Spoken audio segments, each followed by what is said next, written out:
Yo, c'est Kaizo. Dans cette vidéo, je vais vous parler de Sampler d'Ableton Live. On va voir toutes ses fonctionnalités et je vais vous montrer comment les utiliser. Si vous êtes un utilisateur d'Ableton Live, vous avez probablement déjà entendu parler ou utilisé cet outil très puissant et polyvalent. Sampler a été introduit dans la version 9 de Live. Depuis, il est devenu l'un des outils les plus populaires chez les producteurs de musique et les beatmakers. Mais l'histoire de cet instrument remonte à bien plus longtemps. À l'origine, je le rappelle, Live était surtout conçu pour des clips MIDI et audio. Et avec le bouclage audio, on était déjà sur du sampling. Mais on n'avait pas vraiment de contrôle approfondi comme dans Sampler. C'était clairement orienté pour des performances en direct pour jouer des boucles samples. Mais travailler avec des samples, ça devenait un petit peu à la mode à l'époque et beaucoup de personnes voulaient un sampler polyvalent. Comme le AK-MPC qui était une référence très attirante par sa simplicité d'utilisation. Ou un clavier comme le Triton de chez Korg utilisé par de petits artistes indépendants comme Kanye West, Timbaland, Radiohead ou encore Dr. Dre. C'était le début de la révolution du sampling. Et donc si Ableton voulait rester dans la course, il fallait s'aligner. Et c'est ainsi qu'est né l'instrument Sampler. Il fait partie des outils qui ont permis à Live de devenir un des meilleurs logiciels de production musicale. Et c'est encore un des outils de sampling les plus complets et je vais vous montrer les différents réglages qu'il propose et il y en a beaucoup, vous allez voir. Déjà, il faut un sample. Je vous ai préparé ça ici. C'est une suite d'accords basique, toute simple. Pour l'intégrer à Sampler, c'est très simple, il suffit de sélectionner la piste sur laquelle Sampler est positionné et de glisser le sample directement dedans. Sampler l'analyse et place directement des petits curseurs de début et de fin que vous pouvez bouger comme ceci, ici, pour rapprocher un petit peu la boucle. Mais il y a une petite subtilité à connaître. Grâce au bouton Snap, ici, on cale le départ et la fin du sample sur le point 0 de la forme d'onde. En fait, quand Snap est désactivé et que vous bougez le curseur de départ au pif et que je zoome, là, jusqu'à voir vraiment la forme très précisément. Hop, encore, voilà. En fait, ces petits points correspondent à tous les samples dont le son est fait. On voit que là, je suis pas sur un point 0. Le point 0, en fait, c'est quand la forme d'onde du sample, ici, croise la petite ligne qu'on voit ici. Pour que ce soit plus clair, je vais choisir un endroit moins au pif et choisir un vrai exemple, ce sera beaucoup mieux. Donc voilà, là, on voit par exemple que si je suis ici, là, je suis pas du tout sur le point 0, j'en suis très loin. Et en fait, ce que ça va faire, c'est que ça va me déclencher un clic numérique. Et ça, les clics numériques en production musicale, on n'en veut pas. Là, si je zoome encore, voilà, c'est encore un peu plus précis. On voit ici que le point 0, il est pas du tout là. Donc, si je clique sur Snap, on voit que ça a positionné notre tête de départ exactement au point 0 le plus près. Et là, on est vraiment sur un départ propre, nickel, on n'aura pas de clics qui vont nous gêner pendant la production musicale. C'est très rare de vouloir volontairement un clic numérique, donc il faut faire attention à ce genre de détails. Le réglage reverse permet de lire le sample à l'envers. Après, on a le nom de notre sample ici. En dessous, on a notre tonalité qu'on peut changer. Donc là, je sais que je suis en la bémol. Detune gère l'ampleur de désaccord du sample et Scale permet de faire glisser la gamme en pourcentage pour accorder le sample au millimètre près. Ensuite, on retrouve deux réglages de base avec un pan ici pour régler la distribution droite et gauche et un volume. Ensuite à côté, on a notre position de départ et de fin. Ces chiffres correspondent au sample sur lequel notre curseur est positionné. Ensuite, on va arriver dans des réglages vraiment intéressants pour la modification du sample. On a le Sustain Mode qui permet de décider du comportement du maintien. Pour vous montrer, je vais réduire la taille de la boucle de façon vraiment conséquente. Le premier réglage, c'est d'avoir une boucle fixe comme on a depuis le début. Je vais la remettre à l'endroit, voilà. Le son s'arrêtera à la fin de la boucle et ne redémarrera pas. Le second, c'est pour avoir un bouclage automatique. Alors là, ça nous met une deuxième zone de boucle qui se termine exactement au même endroit que le curseur précédent, mais qui commence dès le début du son, donc il faut réajuster un petit peu cette boucle. Ce réglage, il permet d'avoir un bouclage automatique avec un redéclenchement dans la zone bleue. Voilà, ça donnera quelque chose comme ça. On pourra pas vraiment déplacer cette zone bleue comme on veut parce qu'en fait elle dépend des deux premiers curseurs. Donc il faut déjà déterminer la boucle qui nous plaît avec les deux premiers curseurs et ensuite mettre le sustain mode comme on veut. Là par exemple si je trouve que voilà cette boucle me plaît et que je veux la redémarrer, voilà je vais redéclencher le second sustain mode et je vais le positionner sur ma boucle. Ensuite, on a le troisième mode de sustain qui lui est un va-et-vient. Il va nous permettre en fait de relire le sample à l'envers dès qu'on arrive à la fin de celui-ci. On voit bien ce qui se passe avec la tête de lecture. Link permet de lier le curseur de début d'échantillon initial à celui de la boucle en bleu. Si on le désactive, par exemple là, si ma boucle est plus grande mais que par exemple je suis en va-et-vient, voilà à quoi va ressembler mon son.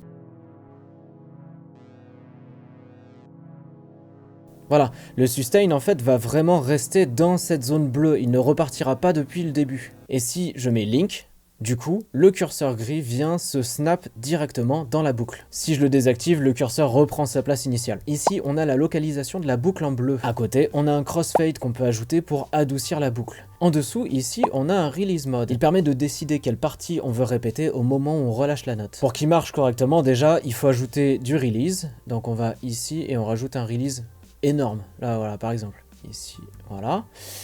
Et il faut l'activer. Seulement, on ne se rendra pas vraiment compte de ce qu'il fait si on visualise ça comme ça. Donc, je vais augmenter ici la boucle initiale en laissant la boucle va-et-vient en bleu. Donc, si je joue le sample normalement et que je maintiens la note, voilà, la boucle bleue, c'est le sustain. Donc, tant que je maintiens la note, ça va boucler à l'intérieur.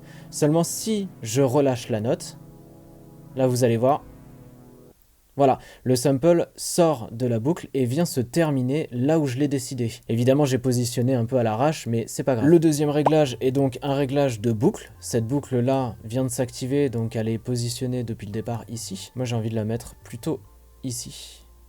Voilà, à l'extérieur du sample. Et donc, si je rezoome pour qu'on voit bien, là, si je joue la note, voilà, en la laissant appliquer, j'ai mon aller-retour initial, je relâche. Là, ça va jouer la boucle jusqu'à ce que le release se termine. Évidemment, j'ai mis un release énorme, donc ça va durer des plombes, quoi. Ensuite, on a le troisième réglage qui est un va-et-vient. Et là, vu que le release n'est pas terminé, en switchant, ça vient de le passer automatiquement en va-et-vient. Et donc, ça jouera cette boucle à l'endroit, puis à l'envers, jusqu'à ce que le release se termine. Donc c'est cool, mais ce qui est encore plus cool, c'est qu'on peut jouer n'importe quelle partie de la boucle vers la fin.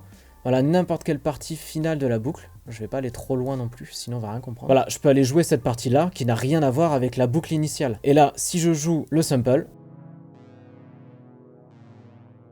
voilà, le release vient dans cette partie ici. Mais Sampler a lu cette petite partie ici qui se trouve entre les deux boucles. Donc faut bien être sûr d'avoir envie de lire cette partie-là, hein, si on veut faire ça. Je dis ça au cas où vous ayez envie d'aller chercher cette partie-là à la fin en vous disant c'est cool, ça va sortir de la boucle et passer directement à la partie finale. Non, absolument pas. Ça va lire l'intégralité du sample avant de venir boucler le release ici. On retrouve aussi ici un réglage de crossfade qui permet d'adoucir donc la boucle. Ah oui, je vous ai pas montré sur la boucle devant, mais ça donne quelque chose comme ça. Ça fait sortir un petit peu de la boucle, attention. Le crossfade, ça adoucit, donc ça vient chercher quelques notes avant et ça arrête les notes un petit peu avant aussi l'arrivée en butée. Et pareil pour le release. Le crossfade fait qu'en fait le release n'est plus contenu vraiment entre les deux petits curseurs ici, mais il est plutôt entre les deux butées de crossfade. Et on retrouve aussi à côté un detune. Interpol correspond à la précision du sample. Par défaut, il est sur normal, mais on a d'autres réglages plus élevés pour être plus précis. Mais attention, ça consommera aussi plus de processeur. RAM en dessous permet de charger le sample depuis la RAM plutôt que de le faire depuis le disque dur. En haut ici, on a un petit curseur qui ajuste la taille de l'affichage du sample. Ça change pas le volume du sample, c'est juste un réglage d'affichage. D'ailleurs, tous les petits boutons en dessous ici sont des réglages d'affichage. Avec B, on affiche les deux canaux comme actuellement. M affichera en mono, ce qui nous permettra de trouver plus facilement le point 0 parfait. Et L et R permettent d'afficher chacun leur tour le canal gauche pour L et le canal droit pour R. Ensuite, on a plusieurs petits volets en haut. On va commencer par le pitch oscillator. Dans celui-ci, on trouve un oscillateur de modulation. Lui, il ne produira pas de son, mais il va permettre de moduler notre sample en fonction de sa fréquence ou de son amplitude. On pourra faire notre choix avec les deux petits boutons ici, FM pour fréquence modulation ou AM pour amplitude modulation. On retrouve une enveloppe ADSR qu'on peut régler en attrapant les petits carrés jaunes comme ceci ou comme ça, ou alors directement en agissant dans les jauges ici. On peut aussi agir sur le slope en cliquant ici, ou sinon pareil, on attrape directement les petits points jaunes qui sont ici. Ça active d'office les réglages de slope et les jauges de slope. Il faudra augmenter le volume assez fort pour entendre quelque chose.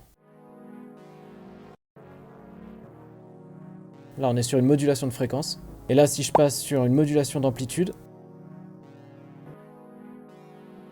Bref, vous avez compris. C'est vraiment des réglages subtils pour ajouter un petit peu de texture. Ici, on va décider si on veut boucler ou non l'oscillateur. Loop bouclera à partir de la fin du decay. Beat boucle sur un temps mais non quantifié, donc on peut être hors tempo par rapport au morceau. Il faudra le mettre en sync si on veut qu'il soit quantifié et en rythme avec le reste du morceau. Trigger, c'est un réglage un petit peu compliqué à expliquer en détail et je trouve que c'est un effet qui est pas si différent de sync, mais je vais quand même l'expliquer. Disons qu'il boucle que quand la note est jouée et il va ignorer le note off, contrairement à sync. Voilà, vous faites ce que vous voulez de cette info et même si je vous faisais un exemple, ce serait pas flagrant. On peut choisir quelle forme on veut utiliser pour moduler le son ici. Il y en a beaucoup, donc m'en voulez pas de pas faire de démonstration. Coarse, ici, permet d'accorder grossièrement notre fréquence d'oscillation et Fine permet d'accorder avec un petit peu plus de précision. Ils sont assez complémentaires l'un et l'autre. Si on veut, on peut aussi fixer la fréquence avec ce réglage ici.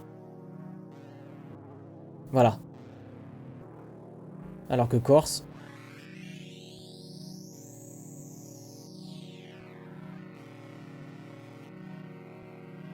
et Fine.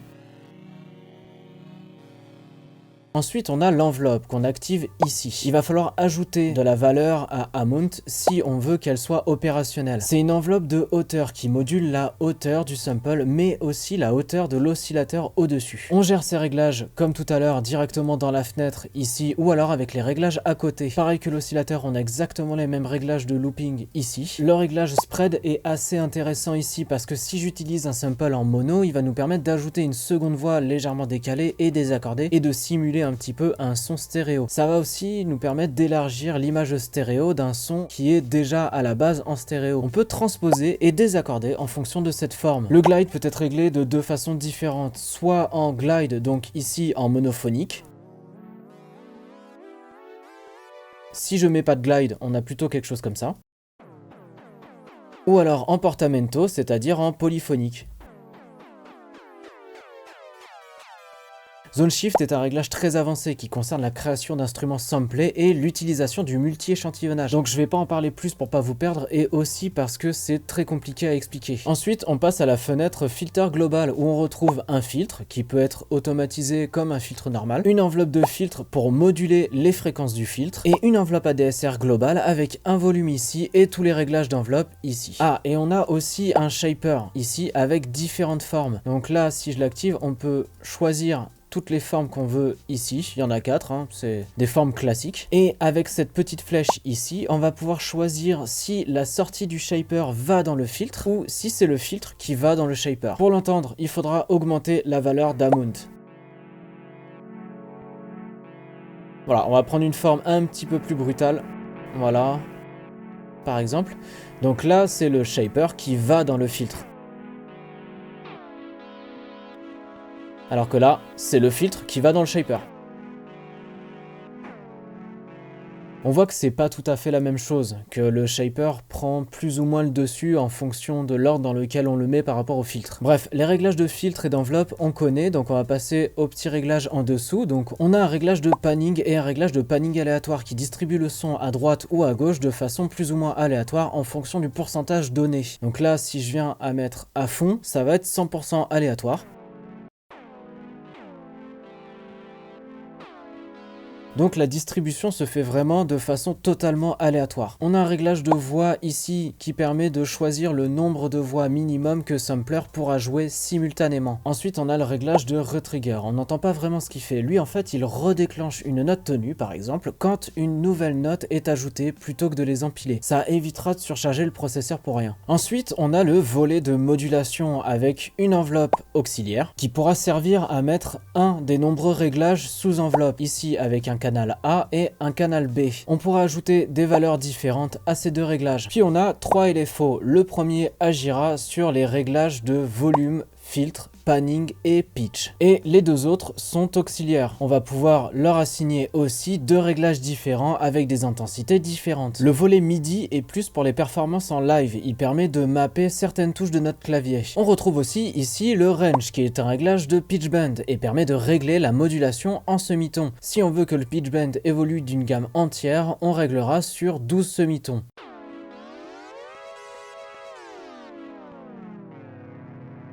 Et pour finir, on va parler enfin du volet zone. C'est ici que Sampler cache toute sa puissance et peut être utilisé comme sampler multi-échantillon. C'est-à-dire qu'il peut avoir différents samples sur différentes zones. Par exemple, là, je vais vous préparer un petit quelque chose.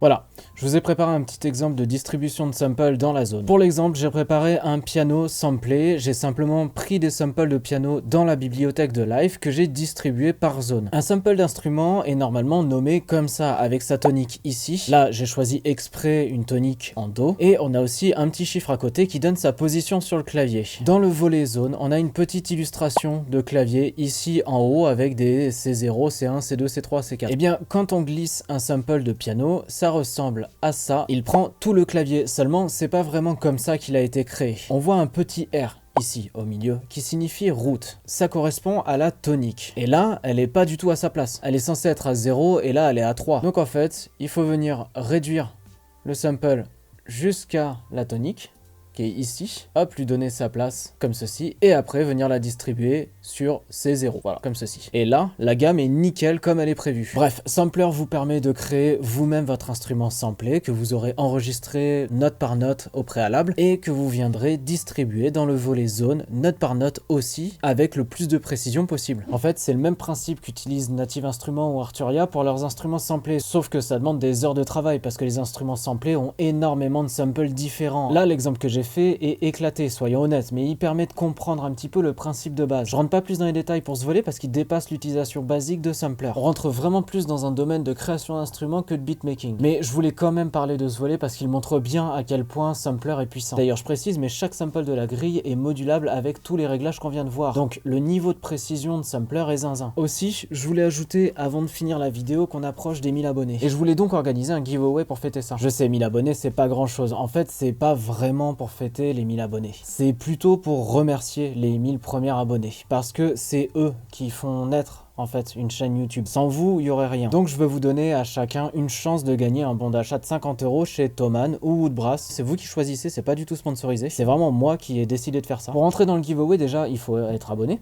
C'est cool déjà, c'est bien. Si vous l'êtes pas, bah, pensez à vous abonner parce que vous êtes déjà arrivé jusqu'ici dans la vidéo, une vidéo sur Sampler qui est pas spécialement facile à assimiler, donc c'est que ça vous a plu, ça mérite peut-être un abonnement. Et ensuite, il faudra simplement taper ça dans les commentaires. Comme ça, je pourrais effectuer un tirage au sort sur commentpicker.com. Je m'attends pas à avoir 1000 commentaires et j'aurais aimé pouvoir faire le tirage au sort parmi les abonnés directement, mais j'ai pas trouvé de solution safe pour le faire correctement. Donc on va faire comme ça et puis c'est pas grave. Après, si vous êtes 3 à vous battre dans les commentaires, c'est pas grave, mais je précise que ça sert à rien de spam, ça n'augmentera pas vos chances. Petit détail, le tirage au sort aura lieu 7 jours après le post de la vidéo et donc ça servira à rien de rajouter un commentaire passé 7 jours. Le résultat sera révélé dans la prochaine vidéo. Allez, j'espère que ça fonctionnera. Je vous laisse ici, c'était Kaizo. Tchuss.